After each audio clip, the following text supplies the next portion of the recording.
السلام علیکم ورحمۃ اللہ وبرکاتہ۔ دوستو، بار بار اسلام کو بدنام کرنے کے لیے کوئی نہ کوئی مووی نکالی جاتی ہے۔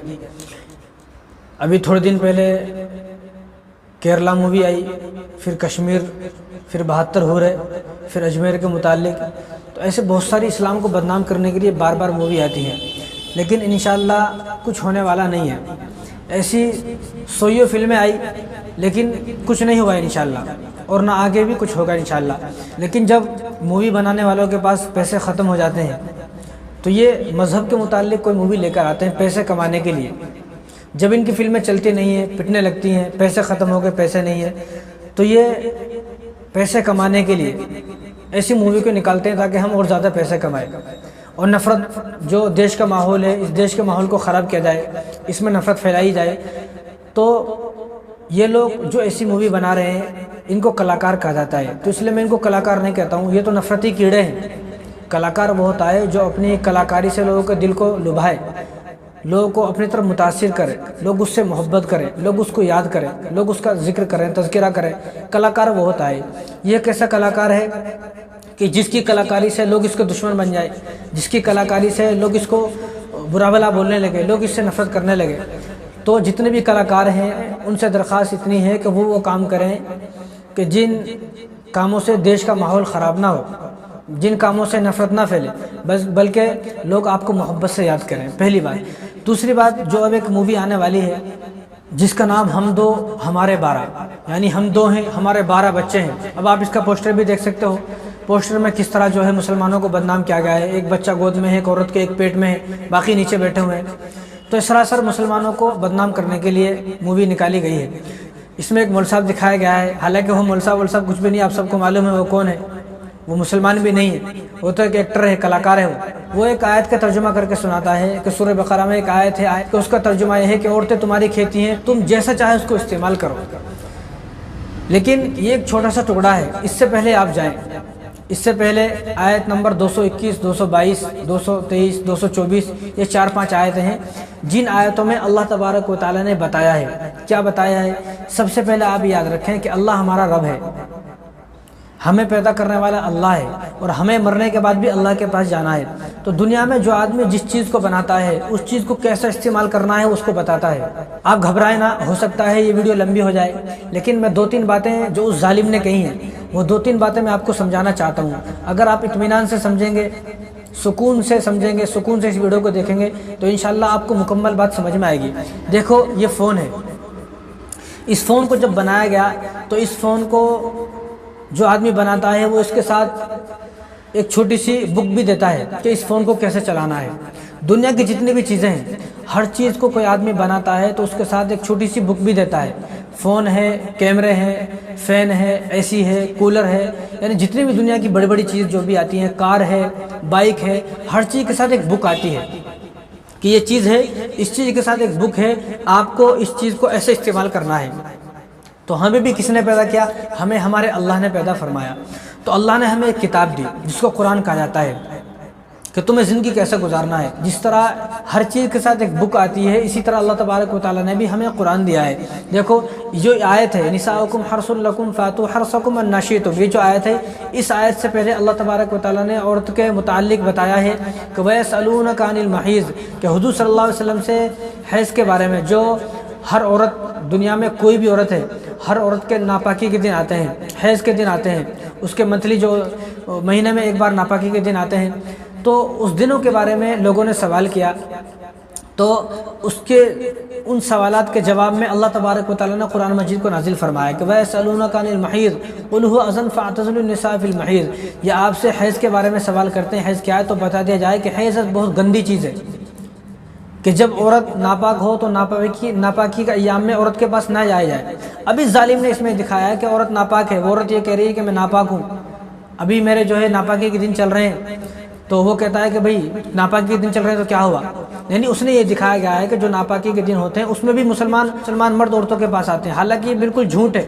اور ناپاکی کا ایام میں جانا تو منع ہے، ناجائز، حرام ہے۔ کوئی مسلمان ناپاکی کا ایام میں اپنی بیوی کے پاس نہیں جا سکتا، تو اللہ تبارک و تعالیٰ نے ہمیں یہ بتایا ہے کہ جو ناپاکی کا ایام ہوتے ہیں ان میں اپنی بیوی کے پاس نہ جائے، یہ حرام ناجائز ہے ان ایام میں اپنی بیوی کے پاس جانا۔ لیکن یہ ظالم، یہ درندہ، یہ بھیڑیا مسلمانوں کو بدنام کرنے کے لیے بتا رہا ہے مسلمان ناپاکی کے ایام میں بھی اپنی عورتوں کے پاس جاتے ہیں، بیوی کے پاس جاتے ہیں۔ کتنی غلط بات ہے۔ تو پہلی بات تو یہ کلیئر ہو گئی کہ ناپاکی کے ایام میں جانا مسلمانوں کے ہاں ناجائز حرام ہے، مسلمان نہیں جاتے۔ اب اس نے بدنام کرنے کے لیے ایسا کہا ہے، یہ اس بات کا خود ذمہ دار ہے، یہ سراسر جھوٹی باتیں ہیں۔ اور دوسری بات جو یہ آیت ہے نساؤکم حرث لکم، اس آیت میں اللہ تبارک و تعالیٰ نے بتایا ہے کہ عورتیں تمہارے لیے کھیتی ہیں، یعنی یہ تھوڑی پرسنل چیزیں ہیں، شرم و حیا کی چیزیں ہیں، لیکن جب بات دین اسلام پر آ جاتی ہے تو باتوں کو کھول کر بتایا جاتا ہے۔ دیکھو کھیتی آدمی پہاڑوں میں جا کر نہیں کرتا ہے، آپ گھر کے اوپر چلے جائیں چھت کے اوپر اور آپ جو ہے وہ چاول کے دانے ڈال دیں، گیہوں کے دانے ڈال دیں یا کسی بھی سبزی کے بیج ڈال دیں، کبھی زندگی میں قیامت تک بھی کھیتی اگے گی نہیں۔ پہاڑوں پر چلے جائیں، پہاڑوں پر جا کر آپ جو ہے وہ کسی درخت کو لگا دیں، کبھی کوئی درخت اگے گا نہیں، کبھی کوئی بیل جو ہے وہ پھل نہیں دے گی۔ کیوں؟ کیونکہ یہ وہ جگہ نہیں ہے، یہ پہاڑ، یہ گھر کی چھت، یہ پتھر، یہ روڈ وہ جگہ نہیں ہے جہاں سے کھیتی اگتی ہو۔ کھیتی اگر کسی کو کرنا ہے تو وہ نرم مٹی میں کھیتی کرنا ہے۔ اس زمانے کے حساب سے اللہ تبارک و تعالیٰ نے بتایا ہے جو کھیتی کی جگہ ہے، وہ جو عورت کی جو کئی جگہ ہیں، جو عورت کی کئی جگہ ہیں، تو اللہ نے بتایا کہ جو آگے والی جگہ ہے یہاں سے کھیتی اگے گی، یعنی بچے جو پیدا ہوں گے وہ آگے سے پیدا ہوں گے۔ کوئی آدمی سارے دن کی پیچھے کوشش کرتا رہے تو بچے کبھی پیدا نہیں ہوں گے۔ یہ شرم و حیا کی بات ہے، لیکن کیا کریں جب اسلام اور دین پر بات آ گئی تو بتانا پڑتا ہے۔ تو یہ تو اچھی بات ہے۔ اگر اللہ تبارک و تعالیٰ نہ بتاتے کہ بچے کہاں سے پیدا ہوں گے تو لوگ سرچ کرتے رہتے، لوگ جو ہے وہ کوشش کرتے رہتے کہ بچے اور کہیں سے بھی پیدا ہونے چاہیے، اور کہیں سے بھی پیدا ہونے چاہیے۔ لیکن دنیا گواہ ہے، پوری دنیا میں آج تک صرف بچے اگر کہیں سے پیدا ہوتے ہیں تو ایک ہی جگہ سے پیدا ہوتے ہیں۔ تو یہ تو اللہ نے بتایا ہے کہ بچے یہاں سے پیدا ہوں گے، تو اچھی بات ہے۔ اگر اللہ نہ بتاتے تو عورتوں کے ساتھ وہی ظلم ہوتا جو آج انگریز کر رہے ہیں۔ انگریز کس طرح کرتے ہیں عورتوں کے ساتھ ظلم؟ انگریز آج کس طرح عورتوں کے ساتھ ظلم کر رہے ہیں؟ انگریز عورت کی کسی جگہ کو چھوڑتے نہیں ہیں۔ آپ کو معلوم ہے شرم و حیا کی باتیں ہیں، لیکن کیا کریں بتانی پڑ رہی ہیں، مجھے بھی شرم آ رہی ہے۔ لیکن جو آج انگریزوں نے عورتوں کا حال کیا ہوا ہے، انگریزوں کو یہ نہیں معلوم کہ عورت کو کہاں سے ہم بستری کرنا ہے، وہ ہر جگہ سے کر رہے ہیں، جہاں سے ان کو دل ماتا وہاں سے کر رہے ہیں۔ تو اللہ نے تو یہ بتایا ہے کہ تمہیں اور کہیں جگہ سے ہم بستری کرنے کی اجازت نہیں ہے، ان کے پاس جانے کی اجازت نہیں ہے۔ جس طرح جس طرح ایک نرم کھیت، نرم جگہ ہوتی ہے، نرم زمین ہوتی ہے، کھیتی ہوتی ہے، تو نرم زمین سے جو غلہ اگتا ہے، اسی طرح تمہاری جو کھیتی ہے جہاں سے نسل پیدا ہوگی، جہاں سے بچے پیدا ہوں گے، جہاں سے پورا خاندان تمہارا بڑھے گا، تو وہ یہ ایک جگہ ہے، اس کے علاوہ کوئی دوسری جگہ نہیں ہے۔ اب اس جگہ کو استعمال کیا جائے، تم چاہے جیسا بھی استعمال کرو، اللہ نے یہ بتانے کی کوشش کی ہے، تو یہ تو اچھی بات ہے۔ اگر اللہ نہ بتاتے، میں نے کہا نا پہلے اللہ ہمارا مالک ہے، اللہ ہمارا خالق ہے، تو اللہ نے ہمیں بتایا ہے، جس اللہ نے ہمیں پیدا فرمایا ہے اس اللہ نے ہمیں زندگی گزارنے کا طریقہ بتایا کہ تمہیں کیا کرنا ہے۔ اس آیت کے ایک مطلب تو یہ ہے کہ کھیتی یعنی بچہ اگر پیدا ہوگا تو یہیں سے پیدا ہوگا، اور کہیں سے دنیا کی کوئی طاقت نہیں ہے۔ جانوروں میں دیکھ لیں آپ، جانوروں کو دیکھ لیں، بھینس سے کبھی بچہ پیدا ہوئے، بیل سے کبھی بچے پیدا ہوئے، انسانوں میں دیکھ لیں مردوں سے کبھی بچہ پیدا ہوئے، عورتوں کی بھی جو جگہ ہیں ان جگہوں میں سے ایک ہی جگہ سے بچے پیدا ہوتے ہیں اور کہیں سے پیدا ہوتے نہیں۔ یہ اللہ نے بتایا ہے کہ تمہاری جگہ یہ ہے، تم اس کو استعمال کرو۔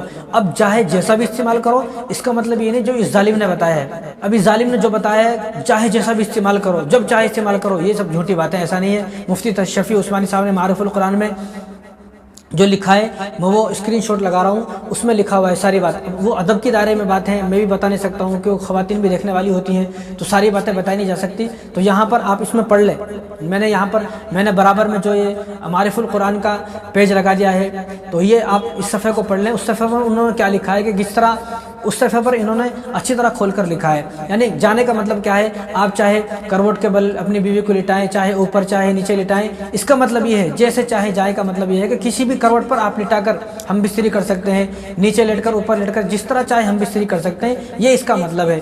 اس کا مطلب ان لوگوں نے جو ہے غلط نکال دیا ہے۔ کیوں؟ کیونکہ ان لوگوں کے یہاں عورت کا مطلب ہے اپنی خواہش کو پورا کرنا، ان لوگوں کے یہاں عورت کا مطلب ہے اپنی ہوس مٹانا۔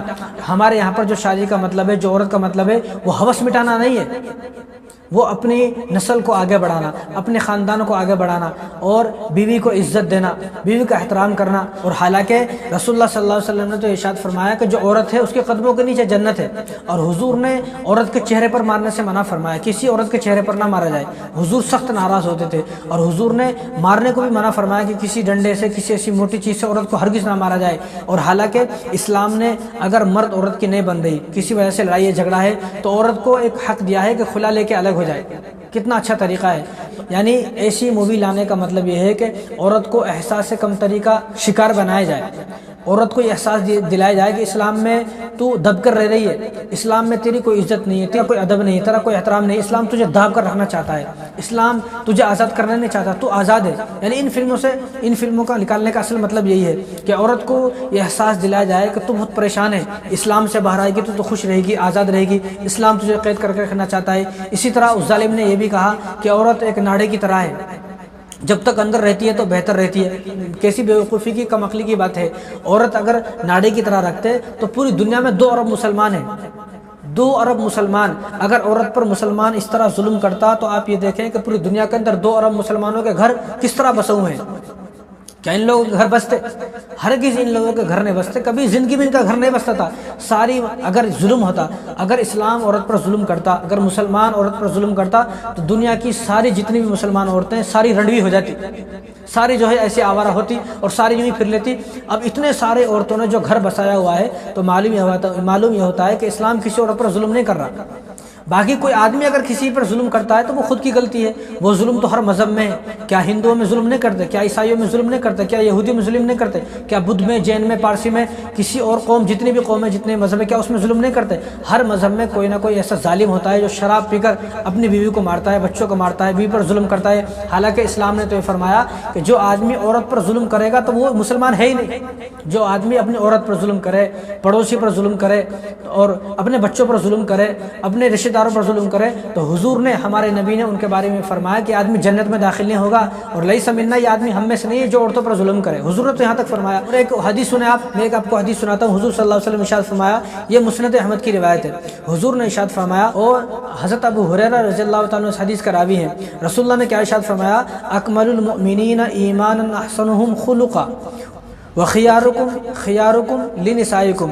رسول اللہ صلی اللہ علیہ وسلم ارشاد فرمایا کہ ایمان والوں میں کامل ترین مومن وہ ہے کہ جس کے اخلاق سب سے اچھے ہوں، اور آگے فرمایا خیارکم خیارکم لنسائکم، کہ تم میں، یعنی تمام لوگوں میں، تمام مسلمانوں میں سب سے اچھا، سب سے بہترین آدمی میرے نزدیک وہ ہے جو اپنی بیویوں کے ساتھ اچھا برتاؤ کرے، اپنی بیویوں پر ظلم نہ کرے، اپنی بیوی سے محبت کرے، پیار کرے، اپنی بیوی کو مارے نہ۔ حضور نے تو یہاں تک فرمایا۔ بتاؤ، اسلام میں تو ہے ہی نہیں عورت پر ظلم کیا جائے۔ باقی عورت پر اگر کہیں ظلم کی نوبت آتی ہے، کوئی آدمی عورت پر ظلم کرتا ہے، تو اس کے 2 طریقے ہیں، طلاق دے دے، الگ ہو جائے، یا عورت پر اگر ظلم زیادہ ہوتا ہے تو عورت خلا لے لے۔ 2 طریقے ہیں اسلام میں الگ ہونے کے۔ اور اسلام تو ایک ایسا مذہب ہے کہ اسلام نے تو جہیز بھی نہیں رکھا ہے، اسلام میں جہیز نہیں ہے، ہرگز جہیز نہیں۔ یعنی شادی ہوگی تو مرد عورت کو پیسے دے گا، عورت پیسے نہیں دے گی۔ اب آج کل تو جو جہیز کا معاملہ چل گیا ہے، یہ ان کے اپنے، یہ ان کا اپنا دین ہے، اپنا اسلام ہے، باقی اسلام کے اندر نہیں ہے۔ اب جو جہیز لے رہے ہیں یہ خود ذمہ دار ہیں اس بات کے کیوں جہیز لے رہے ہیں، لیکن اسلام میں نہ کوئی جہیز ہے۔ اسلام میں شادی ہوگی تو مرد عورت کو پیسے دے گا۔ اور اس ظالم نے ایک بات اور کہی کہ عورت جو ہے وہ صرف مرد کی خدمت کے لیے پیدا کی گئی ہے۔ میں تو یہ کہتا ہوں، ارے ظالم، دنیا میں کون ایسی عورت ہے جو اپنی شوہر کی خدمت نہ کرتی ہو؟ ساری عورتیں خدمت کرتی ہیں تو گھر بستا ہے۔ کوئی اور مذہب، کوئی اور قوم بھی ہے دنیا میں؟ کیا کوئی ایسا انسان بھی ہے جس نے اپنی شادی، جس کی شادی ہوئی، شادی کے بعد بیوی اس کے اپنے گھر رہتی ہے، اپنے گھر رہتا ہے؟ کوئی ایسا ہے؟ کوئی بھی نہیں ہے۔ جب بھی جس دھرم میں بھی، جس مذہب میں بھی شادی ہوتی ہے، شادی کے بعد بیوی اس کے گھر میں آتی ہے، اس کی خدمت کرتی ہے، گھر صاف کرنا، جھاڑو لگانا، پوچھا لگانا، کھانا بنانا، اس کی خدمت کرنا، اس کے کپڑے دھلنا، یہ سارے کام تو ہر عورت کرتی ہے۔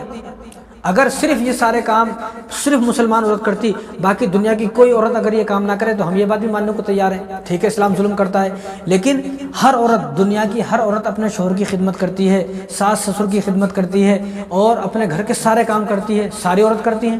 دوسری بات، اس نے کہا کہ مسلمان زیادہ بچے پیدا کرتے ہیں۔ شاید تو نے اتہاس پڑھا نہیں، شاید تو نے تاریخ پڑھی نہیں۔ جب دیش آزاد ہوا تھا اس وقت ہندوؤں کی تعداد، جو غیر مسلم ہمارے بھائی ہیں، ان کی تعداد 30 کروڑ تھی، اور مسلمانوں کی تعداد 5 کروڑ تھی۔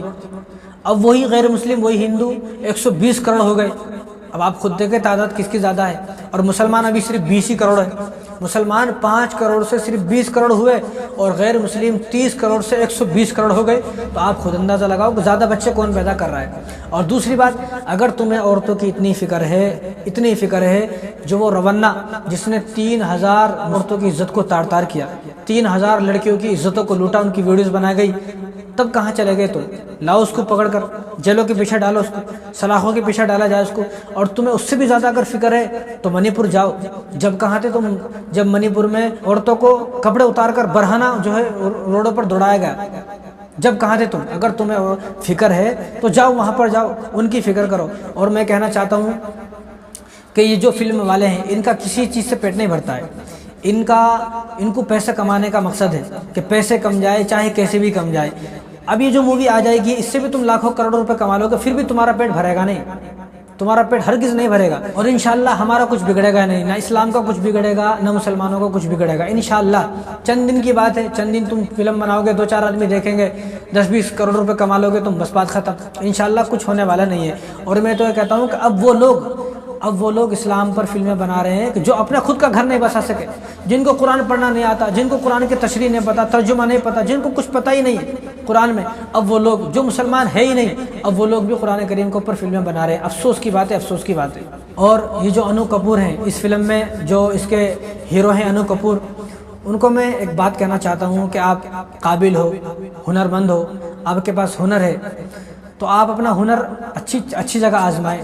دیش کے اندر کتنا کرپشن ہے اس کے اوپر مووی بنائے، کتنے قتل اور مرڈر ہو رہے ہیں اس کے اوپر مووی بنائے، کتنی بے روزگاری پھیل گئی اس کے اوپر مووی بنائے، غریب لوگ روزانہ جو ہے خودکشی کر مر رہے ہیں اس کے اوپر مووی بنائے، کسان لوگ کتنے مر گئے اس کے اوپر مووی بنائے، لوگوں کو اپنا حق نہیں مل رہا ہے اس کے اوپر مووی بنائے۔ آج ہندوستان کے اندر 83% لوگ بے روزگار پھر رہے ہیں، جن کے پاس نوکری نہیں ہے، ان لوگوں کے اوپر مووی بنائے۔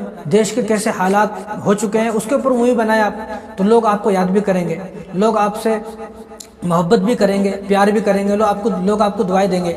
لیکن آپ کے پاس جو ہنر ہے آپ اس ہنر کا غلط استعمال نہ کریں۔ مجھے تو تعجب ہوتا ہے جب آپ کے پاس اتنا بڑا ہنر ہے، آپ سالوں سے جو ہے فلم انڈسٹری میں کام کر رہے ہو اور آپ کے پاس اتنا زیادہ ہنر ہے، پھر ایسا کیوں؟ ایسی موویاں پھر کیوں پھر؟ اس لیے آپ مرنے سے پہلے کوئی ایسا کام کر کے جائیں کہ لوگ آپ کو مرنے کے بعد آپ کو یاد کریں کہ وہ بھی ایک آدمی تھا جس نے ہماری پرابلم کے اوپر مووی بنائی۔ نفرتی مووی نہیں، بلکہ ایسا کچھ کام کر کے جائیں کہ لوگ آپ کے لیے، آپ کے جانے کے بعد آپ کے لیے دعائیں کریں، آپ کو محبت سے یاد کریں۔ لوگ اگر ہاتھ اٹھائیں تو ہاتھ اٹھانے کے بعد آپ کے لیے دعائیں کریں، بد دعائیں نہ کریں۔ اس لیے آپ کے پاس ہنر ہے تو اس ہنر کا صحیح استعمال کریں، اس طرح غلط استعمال نہ کریں۔ اس لیے ایسی جتنی بھی بدنام زمانہ مووی ہیں، ان تمام موویوں کا ہم بھرپور بائیکاٹ کرتے ہیں اور سرکار سے بھی اپیل کرتے ہیں کہ ایسی تمام موویوں کو بند کیا جائے، جن موویوں کی وجہ سے دیش کا ماحول خراب ہو، فتنہ ہو، فساد ہو، لڑائی ہو، جھگڑے ہو، ایسی تمام موویوں کو بند کیا جائے، ختم کیا جائے، ایسی کسی مووی کو ریلیز نہ کیا جائے، تاکہ ہمارے دیش کے اندر امن بنا رہے، شانتی بنی رہے، بھائی چارہ قائم رہے۔